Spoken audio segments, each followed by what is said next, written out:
Good afternoon students. आज बेटे हम फिर दोबारा 10+2 फिजिक्स का जैसे एग्ज़ाम होने वाला है 10 दिसंबर को सीबीएसई का और 17 या 18 को पंजाब स्कूल बोर्ड के बच्चों का एमसीक्यू बेस टर्म 1 जो दिसंबर का बोर्ड एग्जामिनेशन है उसके लिए एक छोटा सा उपराला करने जा रहे हैं, जिसके अंदर हम एनसीईआरटी के 7 चैप्टर हैं जो हमारे सिलेबस में आने वाले हैं। उनके हम चैप्टर नंबर आज 5 ले रहे हैं, ईएमआई। ठीक है, तो चैप्टर बाई चैप्टर हम चलेंगे। हमने वन शॉर्ट वीडियो आपके लिए बनाए हैं, जिसके लिए थोड़ी थोड़ी थ्योरी पहले एक्सप्लेन है, उसके बाद उसका एमसीक्यू वर्जन आएगा। तो पहले वन शॉर्ट वीडियो के अंदर आप थ्योरी देखो और उसके साथ थोड़े एमसीक्यू सॉल्व करने की टेक्निक बताई गई है।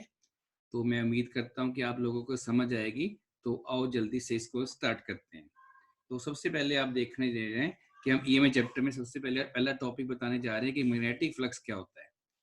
मैग्नेटिक फ्लक्स होता है कितनी मैग्नेटिक लाइंस ऑफ फोर्स किसी सरफेस से नॉर्मली पास करती हैं। तो इसका जो ऐसे यूनिट है वो वेबर होता है, सीजे यूनिट जो है मैक्सवेल होता है। जो वेबर को हम ऐसे लिखते हैं W बड़ा B स्मॉल, मैक्सवेल को M कैपिटल X स्मॉल। तो 1 weber is equal to 10⁻8 maxwell होता है। ये हमने लर्न करना है। तो मल्टीपल चॉइस क्वेश्चन के लिए डिटेल थ्योरी के साथ साथ हमें शॉर्ट समरी भी बनानी आनी चाहिए। शॉर्ट समरी हम दे रहे हैं आपको, साथ साथ थ्योरी में बोल रहा हूँ ताकि आपको रिवाइज भी हो जाए। ये वन शॉट भी होगा, मल्टीपल चॉइस क्वेश्चन भी होगा और डिटेल समरी भी साथ साथ आपको समझाई जा रही है। दूसरा क्वेश्चन होता है मैग्नेटिक फील्ड या मैग्नेटिक फ्लक्स डेंसिटी। सबको पता है B = 5/A होता है। तो आप ध्यान से देखो, इसको भी ऐसे सिस्टम में देखेंगे, फिर सीजीएस में देखेंगे। B = 5/A होगा, इधर B = 5/A होगा। अगर ऐसे सिस्टम में लिखेंगे तो वेबर का यूनिट 5 का यूनिट वेबर आएगा, एरिया का मीटर स्क्वायर आएगा। ऐसे इधर देखेंगे तो फ्लक्स जो होगा मैक्सवेल में होगा और एरिया सेंटीमीटर स्क्वायर में होगा। तो इसके ऐसे यूनिट का नाम 1 टेस्ला है और इसका यूनिट का नाम 1 गॉस है। हाँ, 1 tesla = 1 weber per metre square होता है। ऐसे 1 जो गॉस है 1 मैक्सवेल पर सेंटीमीटर स्क्वायर होता है। हम देखना चाहते हैं कि जैसे हमें ये रिलेशन पता है कि 1 वेबर के अंदर 10⁸ मैक्सवेल होता है, तो 1 टेस्ला जो हमारा ऐसे unit of magnetic fields density है वो अपने सीजे यूनिट से कितनी बड़ी है। तो हम ऐसे सिस्टम से स्टार्ट करेंगे। 1 tesla = 1 weber per metre square. तो 1 वेबर में कितने मैक्सवेल हैं 10⁸। तो 1 मीटर में कितने सेंटीमीटर होते हैं 100। 100 का स्क्वायर कितना हो जाएगा 10⁴। तो मैक्सवेल ओवर सेंटीमीटर स्क्वायर ये हो जाएगा 10⁴। तो हम इसको याद रखेंगे कि 1 टेस्ला = 10⁴ कॉस होता है 10,000। ठीक है, तो ए गॉस कितना होता है 10⁻⁻4 टेस्ला। तो ऐसे छोटे छोटे ट्रिक्स जो है याद रखेंगे। चौथी पॉइंट जो हम डिस्कस करने जा रहे हैं कि मैग्नेटिक फ्लक्स जो है वो स्केलर क्वांटिटी है, क्योंकि मैग्नेटिक फ्लक्स जो होता है magnetic field and area vector का डॉट प्रोडक्ट होता है। चाहे एरिया को ए से लिख लें, चाहे एरिया वेक्टर को एस से लिख लें। ये एरिया वेक्टर है, area is a vector quantity. तो अगर डॉट प्रोडक्ट हम ओपन करेंगे तो naturally B S cos theta होगा। Dot product of two quantities हमें सबको पता है स्केलर क्वांटिटी होती है। तो flux is a scalar quantity, इसका मैग्नीट्यूड होगा, डायरेक्शन नहीं होगी। हमने इसको लर्न कर लेना है। जो मैग्नेटिक फील्ड है, जो मैग्नेटिक फ्लक्स डेंसिटी बोलते हैं, ये तो वेक्टर क्वांटिटी हम यूज करते आ रहे हैं। अब हम देखेंगे जो हमारी मैग्नेटिक फील्ड है उसका डायमेंशन फार्मूला क्या है, फ्लक्स का क्या है, तो भी याद रखेंगे। अगर तो सीधा याद रख सको तो रख लो। अगर आपने ड्राइव करके सोचना है कैसे निकला, तो पहले F = QVB sin थीटा। हमारे पास मैग्नेटिक लॉरेंस फोर्स है। थोड़ा सा मैं स्पीड से बोल रहा हूँ ताकि ज़्यादा से ज़्यादा टॉपिक कवर किया जा सके शॉर्ट वीडियो के अंदर। तो QVB sin थीटा जो होता है ये डिमेंशनलेस होता है ना, परपेंडिकुलर ओवर हाइपोटेन्यूज। तो हमारे पास बचा क्या, फोर्स = QVB। तो B क्या बचा, फोर्स बटा चार्ज इंटू वेलोसिटी। फोर्स का डायमेंशन फॉर्मूला होता है m1L1t-2। चार्ज का होता है current into time, ampere into time आ गया। वेलोसिटी का होता है L1t-1। तो मास नहीं आता है, पावर 0 लिख दिया। इसको कंबाइन कर दिया, देखो m0 L1 t0 A1 हो गया। ऊपर टर्म लिख ली, फिर इनको आपस में सॉल्व कर दिया, देखो क्या बन गया m1 - 0, लेंथ और लेंथ कैंसल, t-2 एम्पियर -1। तो मैग्नेटिक फील्ड को याद करने का ढंग है एम्पियर -1 आता है। नेक्स्ट स्लाइड में देखेंगे। ठीक है, डिमेंशन फार्मूला का फ्लक्स देखें तो फाई = BA। अगर बच्चा कहेगा सर ऐसे होता है जी cos थीटा, फिर मैंने बता दिया जितने भी टी रेशियोज हैं साइन, कॉस, tan और इनके रेसिप्रोकल ऑल आर डायमेंशनलेस। ठीक है ना, इनकी डायमेंशन है, नो ऐसा यूनिट, कोई ऐसा यूनिट नहीं है। तो हम b की वैल्यू लिख लेंगे, अभी जो निकाली है एरिया होता है लेंथ स्क्वायर, हमारे पास बन जाएगा l स्क्वायर हो जाएगा। तो हम सीधा याद कर सकते हैं m1 l2 t-2 एम्पियर -1, तो ये भी याद रख लेंगे। अब किस तरह के मल्टीपल चॉइस क्वेश्चन हो सकते हैं, न्यूमेरिकल कैसे होते हैं, मान लो कि सरफेस के अंदर मैग्नेटिक फील्ड कितनी है, 2 डायमेंशनल प्लेन में की है, एरिया वेक्टर 2 डायमेंशन में लिए हैं, फ्लक्स पूछा गया है, तो phi equal to B dot A, ये हमने रिजल्ट लगाया है कि अगर ए वेक्टर ऐसे होता है, +1 में पढ़ाया जा चुका है, आप वेक्टर के वीडियोस देख सकते हो ना। अगर बी वेक्टर ऐसे रिप्रेजेंट किया जाए, बी एक्स आई बी वाई जे प्लस बी जेड के, तो हमने रिजल्ट निकाला हुआ है, ये मैंने वेक्टर सीरीज पूरी लॉन्च इस पे अपने यूट्यूब चैनल पे डाली हुई है, प्लेलिस्ट आप देख लो, 18 के 18 वीडियो हैं, कंप्लीट वेक्टर चैप्टर आपको ब्रीफ में समझ आ जाएगा। हमने इस कंपाउंड ले लीजिए, ए एक्स हो गया, ये वाई हो गया, ये बी एक्स हो गया, ये बी वाई हो गया, तो रिजल्ट क्या है, ए एक्स बी एक्स।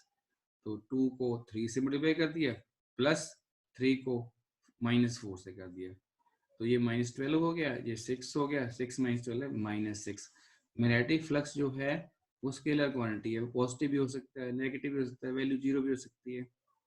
और एक क्वेश्चन ऐसे कर सकते हैं जिसमें तीनों डायमेंशंस गिवन हो, 2i 2j -2k, area vector जो है वो ए से हो या एस से हो, डजंट मैटर, 2i + 3j हो, फ्लक्स पूछा गया हो, तो हमने इसको कैसे लिख लेना है, जिसका जेड पार्ट नहीं है वो 0 हो गया है, तो वही रूल लगाएंगे जो ये वाला रूल है, 2 को x को ऐसे मल्टीप्लाई कर देंगे, 2 को 2 से, फिर -2 को 3 से, फिर -2 को 0 से, तो आप देखोगे ये पार्ट 0 हो गया है, तो इसमें कंपोनेंट नहीं है। आगे पास बचा ए एक्स बी एक्स प्लस ए वाई बी वाई, जिसका आंसर हमारे पास -2 आ रहा है। यहाँ मैग्नेटिक फील्ड के यूनिट गिवन थे, ध्यान देखो, यहाँ टेस्ला था, एरिया मीटर स्क्वायर में था, तो फ्लक्स का यूनिट साथ में वेबर लिखना जरूरी है। यहाँ मैग्नेटिक फील्ड के यूनिट नहीं गिवन है, एरिया के यूनिट नहीं गिवन है, तो आप फ्लक्स के यूनिट के साथ भी कुछ नहीं लिखोगे, ना वेबर ना मैक्सवेल। ठीक है, तो ये हमारा आंसर हुआ।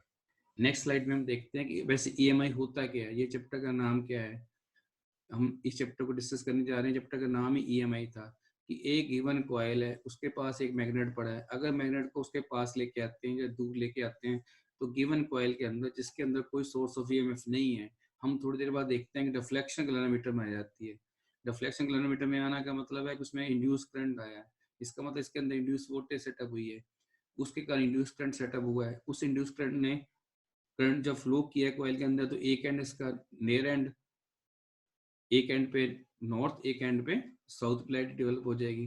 तो जो फेराडे साइंटिस्ट था, उसने अपने लॉज दे के इसको एक्सप्लेन करने की कोशिश की है। उसने कहा जब भी मैग्नेट को पास लेके आएंगे या दूर लेके आएंगे, तभी डिफ्लेक्शन किलोमीटर में आएगा। इसका मतलब इंड्यूस ईएमएफ तभी पैदा होगी जब मोशन होगी, relative motion between the coil and the magnet. अगर मैग्नेट खड़े रख के यहीं खड़े ही रहोगे, तो कोई ईएमएफ पैदा नहीं होगी, कोई करंट नहीं आएगा, कोई डिफ्लेक्शन नहीं आएगी गैल्वेनोमीटर के अंदर। तो हमने कंसेप्ट पहले थ्योरी लेक्चर्स में आपने पढ़ लिया होगा अपने स्कूल कॉलेज कोचिंग के अंदर। दूसरा है ई पोर्शन टू डी5 dt, जितना रिलेटिव मोशन ज्यादा होगा, change of magnetic flux with respect to time ज्यादा होगा। जैसे पहले हम नॉर्थ पोल को यहाँ रखा है, मान लो मैग्नेटिक फ्लक्स 4 लाइनें पास हो रही हैं, अब मैग्नेट को हम पास लेके आ रहे हैं,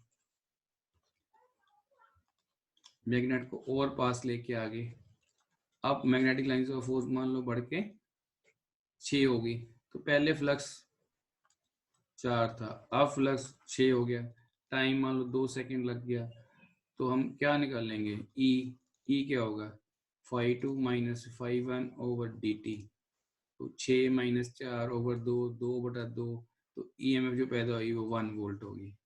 तो एग्जाम्पल है समझाने के ढंग की, रिलेटिव मोशन होना चाहिए, मैग्नेट स्टेशनरी नहीं होना चाहिए। तो जो इंड्यूस ईएमएफ है proportional to rate of change of magnetic flux with respect to time होती है। ये फेराडे लॉ हमें डायरेक्शन ऑफ इंड्यूस करंट नहीं बताता है, इस कॉइल के अंदर किस डायरेक्शन में करंट जाएगा ये नहीं पता चलता कि इसमें करंट क्लॉकवाइज सेटअप हुआ है या एंटी क्लॉकवाइज हुआ है। इस प्रॉब्लम को ओवरकम किया है हमारे नेक्स्ट साइंटिस्ट ने, इसको लेंजिस लॉ कहते हैं। उसने यहाँ माइनस साइन दिया है, माइनस साइन ये शो करता है कि direction of induced EMF या induced current is such that it opposes the cause which produces it, जिसने इसको प्रोड्यूस किया वही इसका कारण है, उसको अपोज करेगा। मान लेते हैं ये कॉइल है, गैल्वेनोमीटर है, नॉर्थ पोल मैग्नेट पास लेके आ रहे हैं। पास लेके आने का मतलब है मैग्नेटिक फ्लक्स बढ़ रहा है। जब जब मैग्नेटिक फ्लक्स बढ़ेगा, मैग्नेटिक लाइंस ऑफ फोर्स इसमें ज्यादा एस्टेट होंगी कॉइल के अंदर, तो मैग्नेटिक फ्लक्स चेंज होने से टाइम के कारण इसमें इंड्यूस ईएमएफ सेटअप होगी, इस कॉइल के अंदर इंड्यूस करंट सेटअप होगा। तो इस कॉइल के नियर एंड पे नॉर्थ पोलैरिटी डेवलप हो जाएगी ताकि वो आने वाले मैग्नेट को अपोज कर सके, ठीक है ना। तो फर्दर एंड पे साउथ बन जाएगा। इसका मतलब करंट यहाँ कैसे फ्लो करेगा, anti clockwise. N stands for north, means anti clockwise direction में करंट फ्लो करे तो वो वाला near end north polarity acquire कर लेता है। अगर उसी मैग्नेट के नॉर्थ पोल को हम दूर लेके जा रहे हैं तो मैग्नेटिक फ्लक्स घट रहा है। पहले मैग्नेटिक लाइन ऑफ फोर्स ज्यादा स्ट्रेट थी, ज्यादा पास हो रही थी कॉइल से, अब कम हो रही है, तो मैग्नेटिक फ्लक्स डिक्रीज हो रहा है। मैग्नेटिक फ्लक्स इंक्रीज हो या डिक्रीज हो, जब भी change of magnetic flux with respect to time होगा तो इसके अंदर इंड्यूस ईएमएफ सेटअप होगी। उसने एक इंड्यूस करंट सेटअप करना है। उसने इंड्यूस करंट ने नियर एंड पे साउथ पोलैरिटी डेवलप कर दी। इसका मतलब करंट कैसे जा रहा है, क्लॉकवाइज। सर्किट के अंदर करंट कैसे जा रहा है, क्लॉकवाइज। तो इस एंड पे देखोगे, इधर से देखोगे तो ये करंट जाता हुआ एंटी क्लॉकवाइज लगेगा। अगर इस एंड से देखोगे तो करंट साउथ साउथ पोलैरिटी लगेगा। इसका मतलब है कि नॉर्थ को हम पास दूर लेके जा रहे थे तो साउथ पोलैरिटी डेवलप होकर इसको वापस खींचेगा मैग्नेट को। नॉर्थ पोल को पास लेके आ रहे तो near end north polarity develop करेगा ताकि इसको अपोज कर सके। तो लेंजेस लॉ ने हमें डायरेक्शन बता दी। जो कारण है मैग्नेटिक फ्लक्स अगर बढ़ रही है तो नियर एंड पे वो पोलैरिटी डेवलप होगी जो हमारे मैग्नेटिक फ्लक्स बढ़ने के कारण को घटा सके। अगर नियर एंड पे हम नॉर्थ पोल मैग्नेट पास लेके आ रहे हैं, मैग्नेटिक फ्लक्स सॉरी दूर लेके जा रहे हैं, तो हम मैग्नेटिक फ्लक्स को घटा रहे हैं। जो एसोसिएटेड विद द कॉइल है उससे क्या हो रहा है, मैग्नेटिक फ्लक्स घट रही है। तो नियर एंड पे कॉइल के नियर एंड पे ऐसी पोलैरिटी डेवलप होगी जो हमारी मैग्नेटिक फ्लक्स को बढ़ा सके। इसका मतलब ये एंड एक्वायर कर लेगा साउथ पोलैरिटी, तो मैग्नेट को वापस खींचने की कोशिश करेगा। ऐसे कुछ कंसेप्ट हैं, ये हम पढ़ा चुके हैं थ्योरी के अंदर, आपने लेक्चर्स के अंदर देखा होगा। लेंजेस लॉ, लेंजेस लॉ कौन सा ओबे करता है, law of conservation energy. Good question, paper में आ जाता है, एमसीक्यू आ जाएगा कि Lenz's law obey the law of conservation of charge, mass, energy, none. तो आपने सीधा क्लिक कर देना है। एनर्जी, एनर्जी कैसे, जैसे हम नॉर्थ पोल मैग्नेट पास लेके आ रहे हैं, मैग्नेटिक फ्लक्स बढ़ेगा, मैग्नेटिक फ्लक्स बढ़ने से कॉइल के अंदर इंड्यूस ईएमएफ सेटअप होगी। उसने इंड्यूस करंट भेजा, उस इंड्यूस करंट से नियर एंड पे क्या पोलैरिटी डेवलप होगी, लेंजेस लॉ कहता है नॉर्थ पोलैरिटी डेवलप होगी। जब हम मैग्नेट को और फर्दर पास में लेके आते हैं तो ऑलरेडी यहाँ नॉर्थ पोलैरिटी डेवलप हुई हुई है, तो नॉर्थ नॉर्थ पोलशन होने से हमें फोर्स और रिपल्शन का यहाँ एक्सपीरियंस होगा। अगर हम नॉर्थ पोल को और फर्दर लेके जाना चाहेंगे तो हमें वर्क डन करना पड़ेगा अगेंस्ट द फोर्स और repulsion between the two polarities north and north. तो ये जो वर्क डन होगा according to law of conservation energy waste नहीं जाएगा। अगर यहाँ पे हम छोटा सा टॉर्च बल्ब, इलेक्ट्रिक बल्ब लगा लेते हैं तो यहाँ जो टॉर्च का बल्ब है ग्लो कर देगा। डिपेंड करेगा हम कितनी स्ट्रेंथ की कॉइल लेते हैं, ठीक है, तो कितना बड़ा बल्ब हम ग्लो कर सकते हैं। इसका मतलब क्या है कि जो वर्क डन कर रहे हैं अगेंस्ट द नॉर्थ पोलैरिटी वो इलेक्ट्रिक एनर्जी के अंदर कन्वर्ट होती नजर आ रही है। तो इसका मतलब क्वेश्चन एमसीक्यू कौन सा बन रहा है कि law of conservation of energy obey हो रहा है और कोई नहीं हो रहा है। ऐसे हम सेल्फ इंडक्शन फिनोमेना देखना चाहते हैं। मान लो एक गिवन कॉइल लेते हैं, उसके अंदर बैटरी से लगा के हम करंट भेजते हैं। जैसे जैसे करंट भेजते हैं तो वो सोलनेट बन जाएगी। Current carrying solenoid will behave as a magnet. तो ये मैग्नेट बन जाएगा। मैग्नेट बनेगा तो इसका एक एंड नॉर्थ होगा, एक एंड साउथ होगा। तो मैग्नेटिक लाइंस ऑफ इसमें से एसोसिएट होंगी, तो नॉर्थ से निकलेंगी साउथ तक जाएंगी और मैग्नेटिक कॉइल के अंदर साउथ टू नॉर्थ जाएंगी यूनिफॉर्म। ये already chapter number 4 magnetism magnetic effects में बोला जा चुका टॉपिक है, ठीक है। सोलनेट क्या होता है, करंट कैसे बहता होता है। तो जितना जितना करंट हम बढ़ाते जाएंगे उतना उतना मैग्नेटिक फ्लक्स जो लिंक है इस कॉइल के अंदर बढ़ता जाएगा, ऐसा देखा गया है। इसका मतलब है जो magnetic flux link with the coil है वो डिपेंड करता है कितना करंट ज्यादा है। तो 5 प्रोपोर्शनल टू एल, एल हमारा कांस्टेंट प्रोपोर्शनलिटी है जिसको हम कोएफिशिएंट ऑफ सेल्फ इंडक्शन भी कह सकते हैं। अगर हमने इसकी डेफिनेशन लिखनी हो एमसीक्यू में, अगर आई 1 कर देते हैं तो एल इक्वल टू 5 हो जाएगा। तो कोएफिशिएंट ऑफ सेल्फ इंडक्शन को हम numerically equal to magnetic flux link with the coil when unit current changes in the coil या फ्लोज इन द कॉइल कह सकते हैं। अगर इसी को हम फर्दर देखना चाहें कि हमारे पास लेंसेज लॉ होता है is equal to my d by d t. अगर हम फाई की वैल्यू पुट करते हैं, यहाँ पे फाई की वैल्यू पुट करते हैं, जो एल आई होती है, यहाँ एल आई पुट कर दी, एल कांस्टेंट है, बाहर आ गया इंटीग्रेशन से, डिफरेंशिएशन से, minus L d I by d t हो गया। तो मैं थोड़ी फास्ट स्पीड में बोलने की कोशिश कर रहा हूँ ताकि शॉर्ट वीडियो के अंदर कंटेंट ज़्यादा चला जाए आपके पास। थ्योरी को जल्दी जल्दी रिवाइज कर लो। अगले वीडियो के अंदर, अगले पार्ट 2 के अंदर, वीडियो के पार्ट 2 के अंदर हम इसके बाकी पार्ट, लेक्चर का बाकी पार्ट और number of multiple choice question 25 से 30 के आसपास इंपॉर्टेंट क्वेश्चन जो प्रीवियस ईयर क्वेश्चंस हैं उनको डिस्कस करने की कोशिश करेंगे। तो अगर मैग्नीट्यूड में ले लें तो E equal to L d I d t हो गया। तो अगर एल की वैल्यू लिखेंगे E over d I d t हो गया। अगर हम rate of change of current in the coil 1 unit कर दें, मतलब 1 एम्पीयर करंट 1 सेकंड में चेंज हो, तो एल इक्वल टू ई हो जाएगा। तो ये भी एक डेफिनेशन सी बन जाती है। अगर कोई असर्शन रीजनिंग टाइप क्वेश्चन आ जाए उसमें वो पूछ ले, केस स्टडी में आ जाए, coefficient of self induction numerically equal to inducing setup in the coil होता है जब उसमें unit rate of change of current होता है। जिस कॉइल में करंट, देखो ध्यान से फिर देखो, जिस कॉइल में करंट इंक्रीज कर रहे हैं उसी करंट के अंदर इंड्यूसिंग सेटअप हो रही है। तो इसके कारण जो करंट अंदर सेटअप हो रहा है वो हमें अपोज कर रहा है। तो अंदर जो करंट सेटअप है उसकी डायरेक्शन हमारे बाहर से भेजे गए एक्सटर्नल सर्किट करंट से ऑपोजिट होती है। ठीक है, तो it opposes the cause which produces it according to Lenz law. तो मैं काफ़ी फास्ट स्पीड से ये वीडियो बना रहा हूँ ताकि आपको कंटेंट जल्दी से पहुंचे और हम एमसीक्यू सीरीज के अंदर एंटर करें।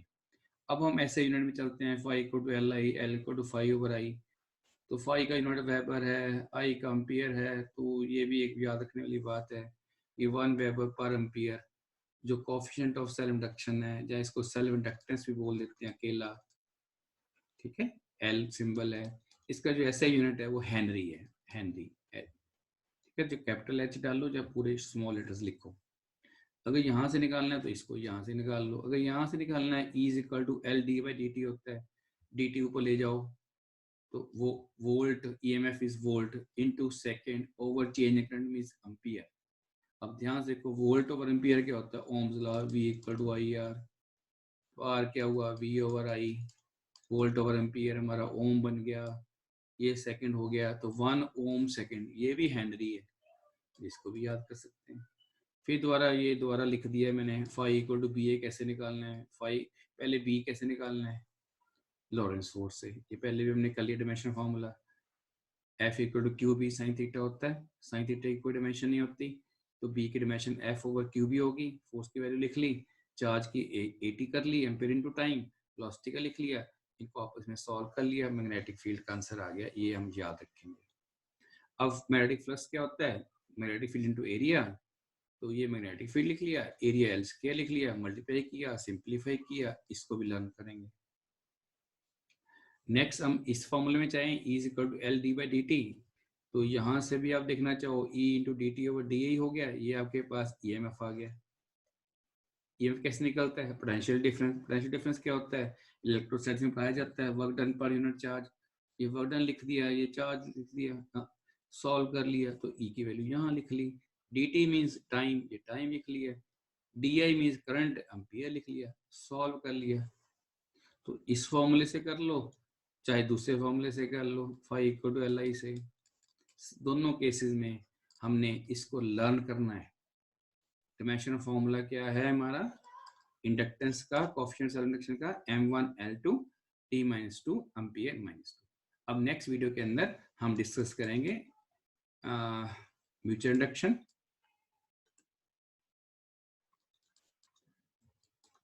M12 इक्वल टू M21, मतलब coefficient of mutual induction of 2 solenoids, eddy currents part 2 के अंदर आएगा। और चौथा आएगा हमारे पास टॉपिक मोशनल ईएमएफ।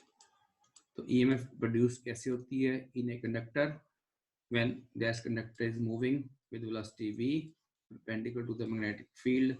तो उस कंडक्टर के अंदर कैसे ईएमएफ सेटअप हो जाती है, ये डिस्कस होंगे। और 25 से 30 एमसीक्यू पूरे ईएमआई चैप्टर के अंदर, पूरे ईएमआई चैप्टर के वीडियो लेक्चर पार्ट 2 के अंदर इंट्रोड्यूस करेंगे। तो उम्मीद करते हैं आप बच्चों को समझ आ रहा होगा। थोड़ा सा ये फास्ट वर्जन है क्योंकि ये वन शॉट कह लो, कुछ भी कह लो, शॉर्ट रिवीजन ऑफ थ्योरी कह लो, ठीक है।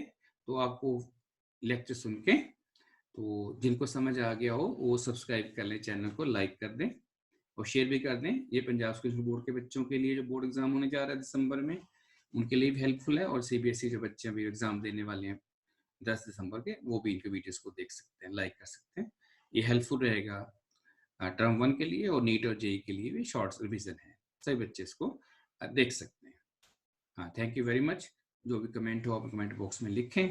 तो सेकंड पार्ट वीडियो के अंदर हम इस चैप्टर का बाकी बचा हुआ 1 शॉर्ट वीडियो करेंगे, और मल्टीपल चॉइस क्वेश्चन और प्रीवियस ईयर क्वेश्चंस जो मोस्ट इंपॉर्टेंट है, जो अपनी नॉलेज से एक्सपीरियंस से हम बनाएंगे, ठीक है, जो प्रीवियस में आ चुके हैं, कैसे सॉल्व करना है पेपर, तो उसकी टेक्निक बताएंगे, ठीक है।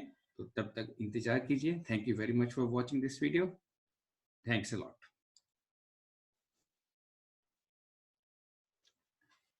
हाँ जी, थैंक यू बच्चों। आप वीडियो को देखें और अपनी बुक लेके एनसीईआरटी की मल्टीपल चॉइस क्वेश्चन, एनसीईआरटी के कुछ एग्जांपल्स भी लेंगे, कुछ एग्जांपल और प्रॉब्लम लेंगे, कुछ good question previous year questions लेंगे। तो सेकंड पार्ट ऑफ वीडियो के अंदर बाकी बचा हुआ chapter plus multiple choice question करने की कोशिश करेंगे। तब तक इस वीडियो को देख के जितने क्वेश्चन अटेम्प्ट होते हैं उतने आप एमसीक्यू लगाना शुरू कर दो। Thank you.